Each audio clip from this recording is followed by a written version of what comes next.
artificial intelligence is finally leaving the confines of the server rack to operate directly in the high-stakes, unpredictable physical world. But as we try to scale autonomous defense technology and space infrastructure, we run into an absolute physical limit: Earth's gravity. For decades, the standard procedure has been to build massive, heavy, complex hardware on the ground. Forcing these pre-assembled systems into orbit wastes millions of dollars in rocket fuel, while pushing the physical materials to their absolute breaking point. If the goal is to construct a permanent cislunar economy or a vast autonomous defense network, the math simply does not work. We cannot build it here and ship it there. The problem happens at the microscopic level. Under extreme G-forces and the violent vibrations of a rocket launch, the metal lattices of these satellites experience severe structural fatigue. Think of the process like trying to pack a fully constructed glass skyscraper into a hiker's backpack, dropping it out of an airplane and expecting every window to survive.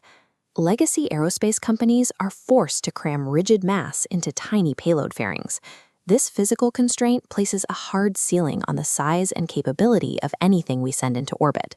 The solution requires a totally different approach: modular space infrastructure combined with in-space robotic manufacturing.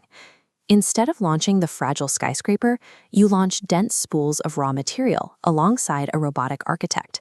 Once in the vacuum of zero gravity, this robotic printer smoothly weaves massive, highly efficient solar arrays directly in space.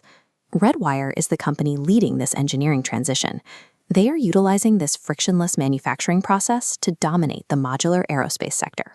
By entirely bypassing the constraints of a rocket's payload fairing, Redwire constructs massive, highly capable structures that would be physically impossible to launch from Earth.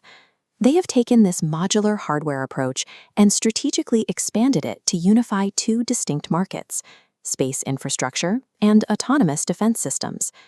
This integration has landed them directly inside NASA's Ignition program, a $20 billion initiative dedicated to building a permanent lunar base.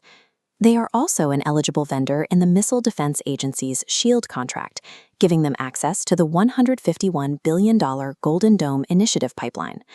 There is no other publicly traded small-cap company that holds this specific combination of assets directly exposed to both of these major government pipelines. This chart displays Redwire's 2025 revenue. They reported $335.4 million, but acceleration is visible in the 56% surge in Q4 to $108.8 million. Within that, the defense tech segment soared, growing from $48.8 to $125.6 million. In that same fourth quarter, their book-to-bill ratio hit 1.52x, meaning new purchase orders are arriving significantly faster than recognized revenue.